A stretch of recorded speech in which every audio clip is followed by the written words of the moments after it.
Hello students and friends, welcome to the Unisci tech YouTube channel. आज के इस video में हम लोग पढ़ेंगे कोऑर्डिनेशन कंपाउंड्स के जो नेमिंग होते हैं उसके पार्ट 1 मैंने पिछले वीडियो लेक्चर में डाला था। तो उसमें मैंने बताया था कि किसी भी कंपाउंड के कोऑर्डिनेशन कंपाउंड के जो मॉलिक्यूलर फॉर्मूले दिए होंगे तो उसके IUPAC नेम कैसे लिखे होते हैं, और उस वीडियो में मैंने बताया था उसके रूल्स भी, लिखने के रूल्स बताया था। अगर आपने उस वीडियो को नहीं देखा है तो कार्ड सेक्शन में स्लाइड हो रहे हैं, वहां पे आप जाके देख लो, या फिर डिस्क्रिप्शन बॉक्स में मैंने लिंक दे दिया है, वहां से भी आप देख सकते हो। ठीक है, तो चलो शुरू करते हैं। ये उसका सेकेंड पार्ट है और इसमें हम लोग पढ़ेंगे नेम से कंपाउंड लिखने का, यानी कि उस प्रोसेस का रिवर्स। हम लोगों ने पिछले वाले में क्या किया था, कंपाउंड से, कंपाउंड के जो फॉर्मूले दिए हुए थे उससे IUPAC नेम लिखना सीखे थे। अब क्या करेंगे, IUPAC नेम गिवन है और कंपाउंड का फॉर्मूला लिखेंगे। बहुत आसान है, चलो देखते हैं कैसे होते हैं। ये बहुत इंपॉर्टेंट है, लास्ट तक जरूर देखना पेशेंस के साथ, अदरवाइज तुम्हारी मर्जी, स्किप कर सकते हो, दिमाग के ऊपर से जाएगा। चलो देखते हैं। तो इसमें मेरा पहला कंपाउंड क्या दिया हुआ है, टेट्राअमाइन। जैसा कि मैंने बताया फर्स्ट नंबर, ये जो लेक्चर है इसका कोऑर्डिनेशन कंपाउंड का जो नाम लिखने का पार्ट 1 जो है, वो जब तक नहीं देखोगे, उसमें रूल्स दिए गए हैं, तब तक ये नहीं समझ में आएगा। तो पहले उसको देख लो। टेट्राअमाइन, उसमें मैंने बताया हुआ था कि पहले लाइगेंड्स का नाम लिखते हैं, देन आफ्टर हम लोग सेंट्रल मेटल का नाम लिखते हैं। तो जैसे देख लो यहाँ पे इसके नाम से फॉर्मूला कैसे लिख पाएंगे हम लोग इसका। यहां पे देख लो, टेट्राअमाइन है। टेट्रा किस चीज को रिप्रेजेंट कर रहा है, नंबर ऑफ लाइगेंड को, 4 को रिप्रेजेंट कर रहा है। किसकी संख्या, अमाइन की संख्या। अमाइन किसको बोला था हमने, अमोनिया को। NH3 यानी कि NH3 की संख्या कितनी है, 4 है, सिंपल। उसके बाद एक्वा, एक्वा का मतलब क्या होता है, वाटर। वाटर का नेम होता है एक्वा। अच्छा, एक्वा के आगे न मोनो लगा है, न डाई लगा है, न ट्राई लगा है, न टेट्रा लगा है, इसका मतलब वो एक ही है। अगर डाई लगा हुआ रहता है, डाई एक्वा, इसका मतलब 2 होता है। यहाँ पे एक्वा है सीधे, तो सीधे H2O हो जाएगा। उसके बाद क्लोराइडो है, इसका मतलब क्लोरीन भी लाइगेंड है। बताए थे कि जब निगेटिव लाइगेंड होता है कोई तो उसके नाम में O लगता है, अगर वो लाइगेंड है तो, और अगर वो प्राइमरी वैलेंसी है तो फिर वो बाहर की तरफ रहेगा और उसमें क्लोराइड लगा हुआ रहेगा, क्लोराइडो नहीं। तो क्लोराइड हो गया। उसके बाद सेंट्रल मेटल कौन है हमारा, सेंट्रल मेटल है कोबाल्ट, यानी कि सेंट्रल मेटल हमारा कोबाल्ट हो गया, ये हमने लिख दिया।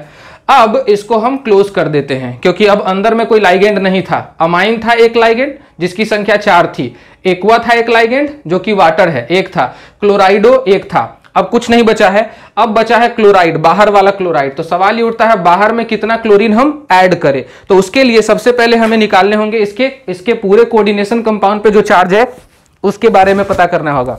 तो उसको कैसे पता करेंगे वो देखो। यहां पे कोबाल्ट का तुम देखोगे तो पता चलेगा कि ऑक्सीडेशन नंबर भी दिए हुआ है। Oxidation number of cobalt is equal to +3 दिए हुआ है। ठीक है, अब देखते हैं कैसे होगा। इस कंपाउंड पे सबसे पहले हमें निकालना होगा कौन सा चार्ज है। तो मान लिया हमने X चार्ज है। ठीक है, अब कैसे निकलेगा, तो याद होगा ही बताए हुए थे कि some of the oxidation number of different compound present in a particular complex is must be equivalent to the total amount of charge. तो ऑक्सीडेशन नंबर ऑफ कोबाल्ट मालूम है हमें +3 है, plus oxidation number of ammonia 0 होता है और ammonia की संख्या 4 है, प्लस वाटर कितना होता है 0, क्योंकि न्यूट्रल मॉलिक्यूल है तो 0 × 1 हो जाएगा, और क्लोरीन का कितना हो जाएगा -1 is equal to total charge कितना है X। तो अब देखो +3 और -1, तो X का वैल्यू कितना आ गया, +2 आ गया। दैट मींस कि इस कोऑर्डिनेशन कॉम्प्लेक्स पे टोटल चार्ज जो है वो +2 है। अब बताओ, जब इस पे टोटल चार्ज +2 है, जब इस पे टोटल चार्ज +2 है, तो इस +2 को न्यूट्रलाइज करने के लिए क्या देना होगा, -2। और माइनस के तौर पे यहां पे कौन है, देख लो, क्लोराइड है अनायन, और तुम जानते हो कि क्लोरीन पे -1 होता है। तो कितने क्लोरीन चाहिए होगा, बाहर में 2 क्लोरीन चाहिए होगा, और जब क्लोरीन लिख दोगे तो इसके चार्ज को हटा देना। So this is the formula of the given IUPAC। देख लो, यही फॉर्मूला है ये, यानी कि इस कंपाउंड का फॉर्मूला ये है एग्जैक्टली। ठीक है, समझ में आया। चलो नेक्स्ट क्वेश्चन करते हैं और अच्छे से क्लियर होगा। सेकेंड नंबर क्वेश्चन में क्या कहा है वो देखो, पोटेशियम। अब तुम जानते हो कि पोटेशियम हमेशा कैटायन होता है और ये हमेशा कोऑर्डिनेशन स्फीयर के बाहर रहेगा, तो पोटेशियम बाहर होगा। ठीक है, अब अंदर में कौन होगा, टेट्रा। जैसा कि मैंने बताया टेट्रा का मतलब 4 होता है, कौन है, हाइड्रोक्सो। हाइड्रोक्सो मतलब OH होता है, यानी कि OH की संख्या कितनी है, 4 है। ठीक, उसके बाद जिंकेट है, यहां पे लिखा हुआ है, इसका मतलब zinc is the central metal, जो कि D ब्लॉक एलिमेंट है। ये हो गया हमारा। अब देखते हैं कि इस पे चार्ज कितना है, उसके अकॉर्डिंग हम पोटेशियम की संख्या लिखेंगे। ठीक है, पोटेशियम की संख्या केवल बैलेंस करने के लिए आएगा, जैसे यहां पे क्लोरीन की संख्या आया था। अब देखते हैं जरा इस पे कितना चार्ज है। तो मान लेते हैं इस पे चार्ज x है, तो पहले पोटेशियम को हम साइड कर देते हैं। यहाँ पे मान लेते हैं पोटेशियम है ही नहीं, ठीक है। तो जिंक का ऑक्सीडेशन नंबर कितना है? +2। अच्छा, हाइड्रोक्साइड का कितना होता है? -1। कितने हाइड्रोक्साइड है? 4 is equal to total charge x हो गया। तो यहाँ पे +2 और -4 है, तो x की वैल्यू कितना? -2 आया, यानी कि इस कंपाउंड पे टोटल चार्ज कितना है? -2। तो बताओ -2 को क्या दे देंगे कि वो न्यूट्रल हो जाएगा? ऑफ कोर्स +2 देंगे। तो +2 के लिए कौन है यहाँ पे? पोटेशियम है, और हम जानते हैं कि पोटेशियम पे +1 होता है। तो कितने पोटेशियम देंगे? 2 पोटेशियम देंगे, तब जाकर के ये बैलेंस हो जाएगा। सो अगर नाम ये रहे पोटेशियम टेट्राहाइड्रोक्सो जिंकेट 2, तो इसका ये फॉर्मूला होता है। समझ में आई बात? ठीक है, 2 समझ में आया? नहीं आया तो कोई बात नहीं, तीसरा और करने जाते हैं। तीसरे नंबर कंपाउंड का हम लोग नाम लिखेंगे, नहीं नाम से फॉर्मूला लिखेंगे। चलो देखते हैं कैसे। अगेन पोटेशियम आया। पोटेशियम हमेशा याद रखना बाहर ही रहेगा स्क्वायर ब्रैकेट के, अंदर नहीं रहेगा कभी भी, ठीक है, कैटायन है वो। तो पोटेशियम बाहर रहेगा, मतलब उसको हम बाद में देखेंगे, ठीक है, कि कितना पोटेशियम बाहर रहेगा। पहले हम अंदर क्या क्या रहेगा वो देख लेते हैं। Try oxalato. अब देखो, ऑक्जेलेटो को ऑक्स भी लिख सकते हो तुम ब्रैकेट में, ऑक्जेलेटो को C2O4 भी लिख सकते हो। C2O4 एक्चुअली ये ऑक्जेलिक एसिड से बनता है, ऑक्जेलेट।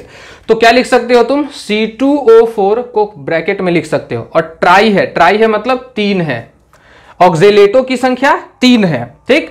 और ये किससे कनेक्ट है? एल्यूमिनियम से। तो aluminium is the central metal, simple. उसके बाद अब पोटेशियम बाहर है, तो पहले तो चार्ज निकाल लेंगे ना, इस पे कितने चार्ज है पहले वो निकाल लेंगे, उसके अकॉर्डिंग हम पोटेशियम देंगे। इस पे अगर -2 होगा तो 2 पोटेशियम, -1 होगा तो 1 पोटेशियम, -3 होगा तो 3 पोटेशियम। देखते हैं कि कितना चार्ज है, ठीक है। चलो चार्ज फाइंड आउट करते हैं। तो टोटल चार्ज हमारा x है।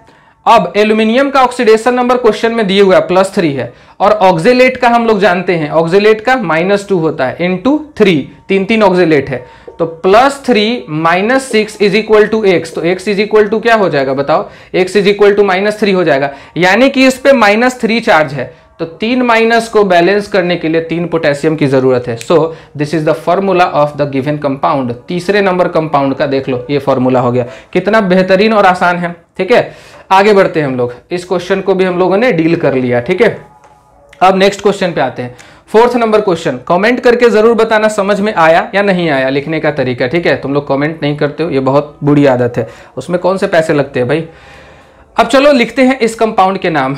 तो इस कंपाउंड में कोई कैटायन तो नहीं है यहाँ पे। डाइक्लोराइडो मतलब सीधे लाइगेंड से शुरू किया है। डाइक्लोराइडो है, इसका मतलब क्लोरीन कितने हैं? 2 है। क्लोरीन कितने हैं? 2। डाइक्लोराइडो मतलब क्लोरीन 2 है। उसके बाद 20 यूज किया जाता है 2 के लिए, और उस कंपाउंड के लिए जिसमें ऑलरेडी कोई डाई ट्राई ये सब वर्ड लगा रहे, तो इसमें डाई लगा हुआ है। इथिलीन डाइएमीन को शॉर्टकट में EN लिखते हैं। शॉर्ट में क्या लिखते हैं? EN, या फिर इसको ऐसे भी लिख सकते हैं लॉन्ग प्रोसेस में NH2 CH2 CH2 NH2, इसी को इथिलीन डाइएमीन कहते हैं हम। या तो हम EN लिख दे शॉर्ट में, या फिर हम दोनों लिख कर बता दे रहे हैं। अगर तुम ऐसे लिखोगे EN का होल ट्वाइस तो भी सही है, कोई बात नहीं है। और कोबाल्ट है तो कोबाल्ट लिख दो, ठीक है ना, ऐसे लिख सकते हो तुम। या इसको ऐसे भी लिखा जा सकता है COCl2, और EN को हम ऐसे भी लिख सकते हैं NH2 CH2 CH2 NH2, ठीक है, का होल ट्वाइस, ऐसे भी लिख सकते हैं। दोनों कंपाउंड सेम ही है, दोनों में से कोई भी डिफरेंट नहीं है, ठीक है। अब सवाल ये उठता है कि कोबाल्ट इस पे कोई चार्ज है कि नहीं, वो देखते हैं, है ना। तो देखते हैं कैसे। मान लेते हैं कि x है चार्ज इस पे, तो x इज इक्वल टू क्या होगा? Total charge of the cation and अनायन present जो भी होगा सारा का। तो कोबाल्ट का यहाँ पे दिए हुआ है +3 होता है, ठीक है। प्लस क्लोरीन का हम लोग जानते हैं -1 होता है, इंटू 2 क्लोरीन है तो इसीलिए इंटू 2, प्लस इथिलीन डाइएमीन एक न्यूट्रल लाइगेंड है, यानी कि इसका 0 होता है, इंटू 2। तो x का वैल्यू क्या आ गया? +3 - 2 यानी कि 1 आ गया, यानी कि इस पे +1 चार्ज है। क्या है? +1 चार्ज है, ठीक है। पता चल गया? बहुत बढ़िया। तो इस तरीके से इसका फॉर्मूला हम लिखेंगे, जिसपे प्लस या माइनस चार्ज रहता है और उसको बैलेंस करने के लिए कोई बाहर नहीं रहता है, उसको हम ऐसे ही लिखते हैं। सो इस कंपाउंड के या तो तुम फॉर्मूला ऐसे लिख सकते हो या तो तुम ऐसे लिख सकते हो, दोनों सही हैं। कोई इसमें मतलब डाउट वाली बात नहीं होनी चाहिए कि क्या इसको हम ऐसे लिख सकते हैं या ऐसे, दोनों तरह से लिख सकते हो, जैसी तुम्हारी मर्जी है। कोई भी टीचर इसे गलत नहीं कर सकता है, ठीक है। नेक्स्ट 5 नंबर क्वेश्चन पे आते हैं। 5 नंबर क्वेश्चन में देखो क्या बोला है, टेट्रा। टेट्रा मीन्स 4 है। क्या है भाई? 4 कार्बोनाइल। बताओ कोऑर्डिनेशन कंपाउंड में कार्बोनाइल किसको बोलते हैं? कार्बन मोनोऑक्साइड को, जैसा कि मैंने कल के वीडियो लेक्चर में बताया भी था। यानी कि कार्बन मोनोऑक्साइड जो है यहाँ पे 4 है, तो टेट्रा कार्बोनाइल हो गया। और इसमें मेटल कौन है? निकेल है, ठीक है। और इसका ऑक्सीडेशन स्टेट 0 है और ये न्यूट्रल होता भी है, यानी कि इस पे ना कोई चार्ज है ना बाहर कोई बैलेंस, मतलब बैलेंस करने के लिए ऐसा कुछ है। ये कंपाउंड का फॉर्मूला हो गया, ठीक है। नेक्स्ट 6 नंबर की बात करते हैं। अब देखो यहाँ पे क्या लिखा हुआ? Diamine. क्या लिखा हुआ है? Diamine. मतलब NH3 कितना है भाई? 2 है। NH3 की संख्या 2 है। उसके बाद क्लोराइडो, तो क्लोराइडो है। उसके बाद क्या है? वो बहुत इंपॉर्टेंट है, ये जो अभी लिखा हुआ है बहुत इंपॉर्टेंट है, नाइट्रीटो N। समझो इसको, नाइट्रीटो हम NO2 को बोलते हैं। तो जब मेटल से नाइट्रीटो का N अटैच होता है तो इसको हम बोलते हैं नाइट्रीटो N। देखो, मेटल से अगर नाइट्रो का यानी कि NO2 का N अटैच हो, इसको बोलते हैं नाइट्रीटो N। और अगर मेटल से इसका O अटैच हो तो इसको बोलते हैं नाइट्रीटो O। समझ गए? ये एम्बीडेंटेड लाइगेंड होता है, ये और ये आपस में आइसोमर है। देखो, ये भी NO2 है और ये भी NO2 है, लेकिन यहां पे मेटल के साथ कौन कनेक्ट है? नाइट्रोजन। और यहां पे मेटल के साथ ऑक्सीजन कनेक्ट है। तो जब कहीं पे ONO लिखा रहे तो समझना कि इसको बोलते हैं नाइट्रीटो O। लेकिन यहां पे क्वेश्चन में क्या दिया हुआ है? नाइट्रीटो N, यानी कि हम इसको NO2 लिखेंगे, ठीक है। अगर यहां पे लिखा रहता नाइट्रीटो O तो क्या लिखते पता है? ब्रैकेट में ये लिखते ONO, यानी कि तब मेटल से कौन कनेक्ट है? O कनेक्ट है, ठीक है। समझ में आ रही बात है? आगे बढ़ते हैं। उसके बाद प्लैटिनम है, तो प्लैटिनम हो गया हमारा सेंट्रल मेटल। अब इन सब को ब्रैकेट में डाल दो, ठीक है। क्या बाहर कुछ है? इस ऑक्सीडेशन नंबर के बाद जो भी कुछ लिखाएगा ना, समझो कि वो अनायन है, ठीक है। इसके बाद कुछ लिखा हुआ नहीं है। अब देखते हैं कि इस पे कोई चार्ज है या नहीं है। यहां पे प्लैटिनम मान लेते हैं X है, यहां पे प्लैटिनम का देख लेते हैं +2 ऑक्सीडेशन नंबर है। अमोनिया का 0 × 2 प्लस क्लोरीन का क्या है? क्लोरीन का -1 है, प्लस नाइट्रीटो का भी -1 ही होता है, = X हो गया। तो +2 -1 -1 0 हो गया, यानी कि इस पे कोई चार्ज नहीं है। यानी कि इस कंपाउंड पे न प्लस लिखाएगा ना ही माइनस लिखाएगा, ठीक है। ये कंपाउंड ऐसा ही रह जाएगा। So this is the molecular formula of 6th number compound. 7th number compound क्या कह रहा है उसके बारे में भी देखते हैं। 7th नंबर देखो, पोटेशियम है। अगेन पोटेशियम आया, जहां जहां पोटेशियम आया था पोटेशियम बाहर था, ठीक है ना। तो यहां पे भी पोटेशियम आएगा, उसको हम बाद में देखेंगे कि कितने पोटेशियम की रिक्वायरमेंट है according to charge on the coordination entity, है ना। तो पहले पोटेशियम को साइड कर देते हैं। ट्राई ऑक्जेलेटो, जैसा कि मैंने बताया ऑक्जेलेटो को तुम ऐसे भी लिख सकते हो या ऑक्स भी लिख सकते हो, है ना।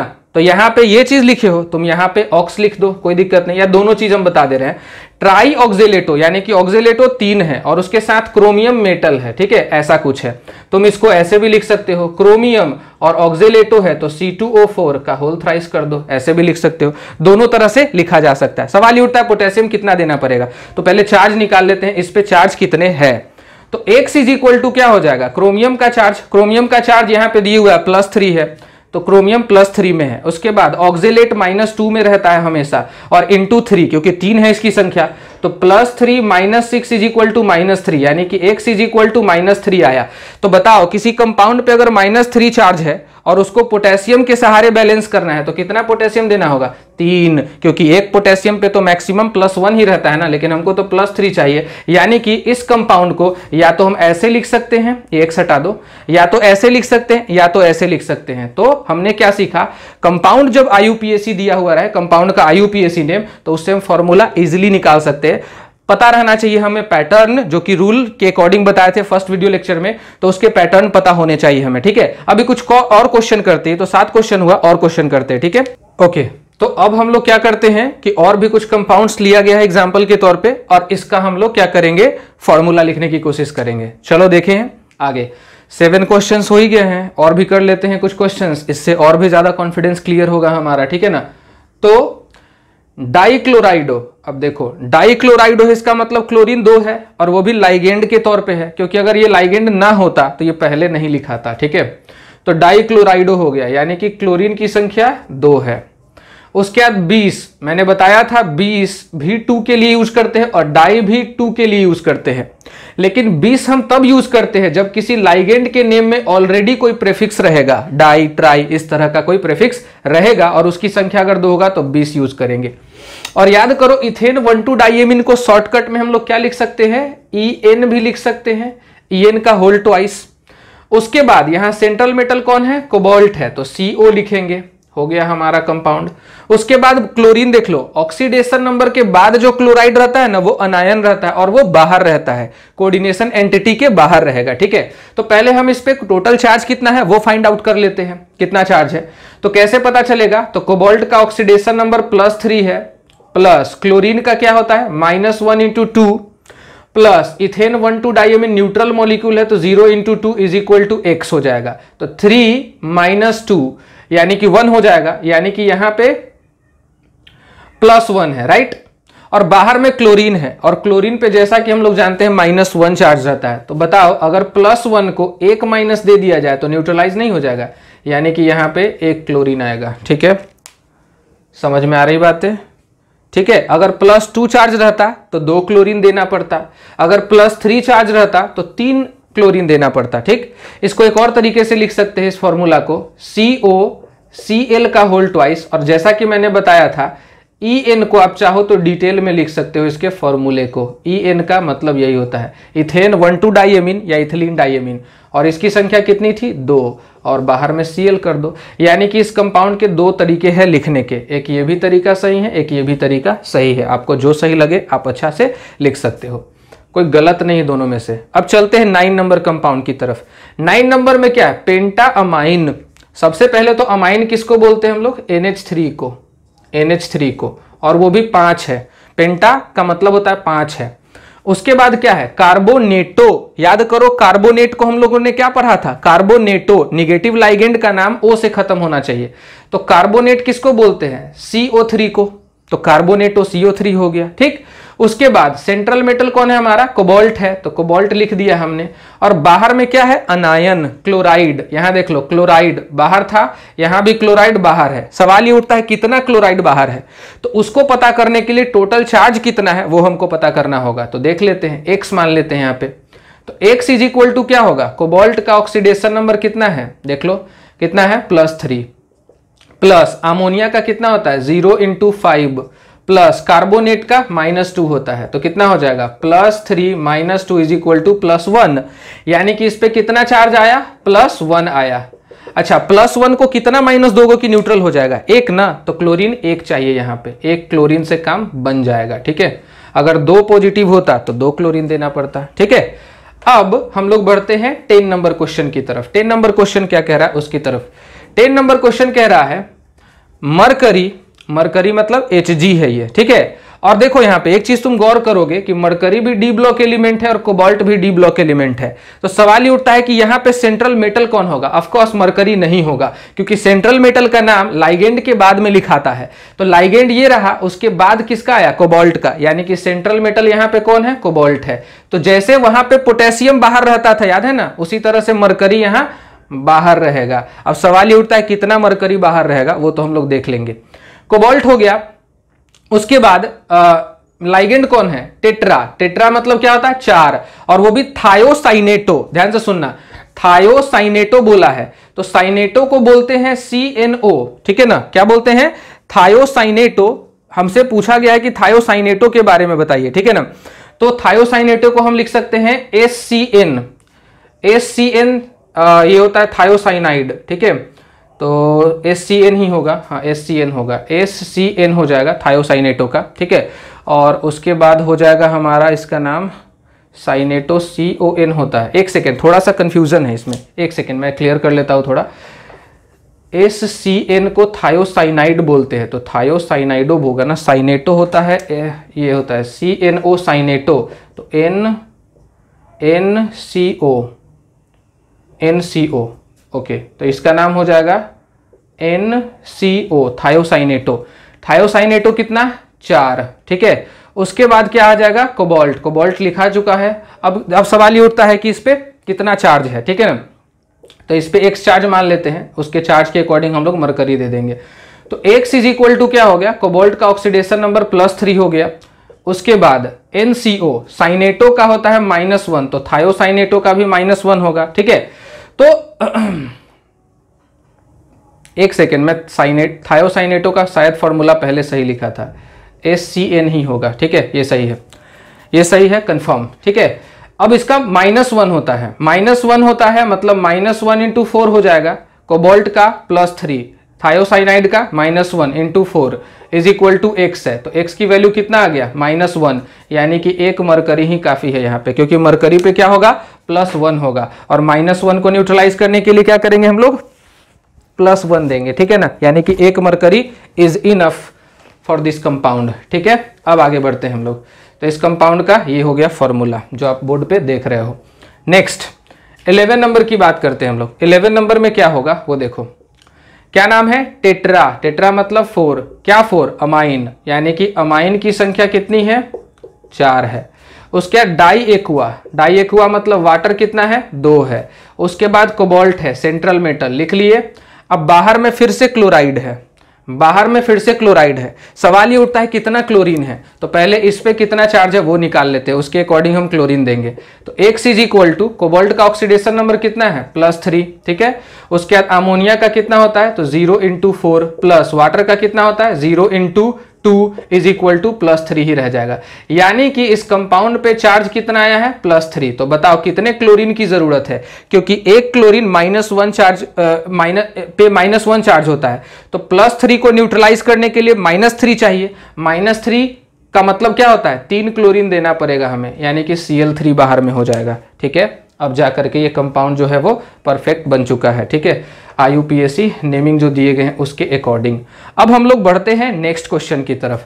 12 नंबर क्वेश्चन क्या कह रहा है, पोटेशियम। अब देखो पोटेशियम बाहर आ गया, जैसे मरकरी था यहाँ पे, मरकरी बाहर है, वैसे ही पोटेशियम बाहर है। जब भी कैटायन का नाम पहले दे दे समझ लो कि वो स्क्वायर ब्रैकेट के बाहर है। तो यहाँ पे पोटेशियम बाहर है, अब कितना पोटेशियम है वो बाद में डिसाइड होगा, सबसे पहले तो बाकी चीजों का हम लोग देखते हैं।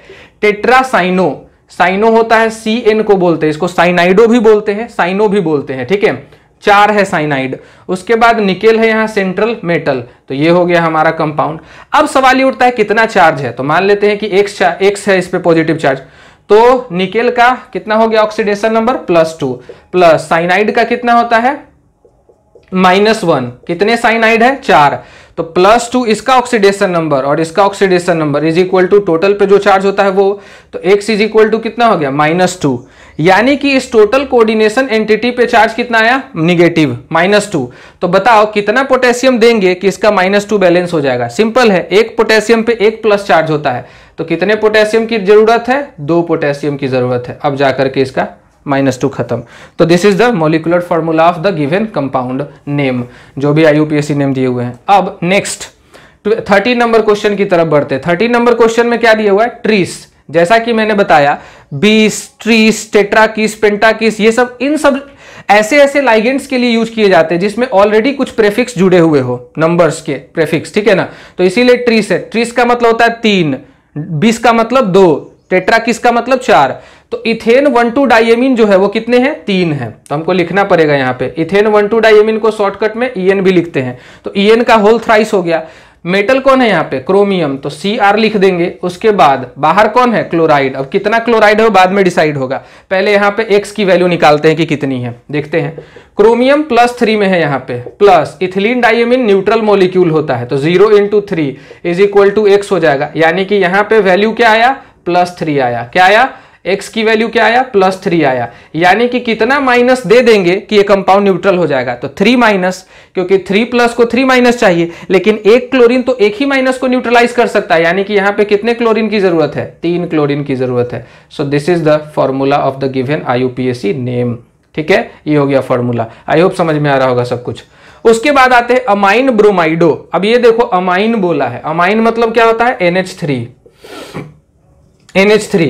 अच्छा, अमाइन के पहले कोई प्रीफिक्स नहीं है, डाई, ट्राई, टेट्रा, हेक्सा, ऐसा कुछ नहीं है, तो इसका मतलब अमाइन एक ही है।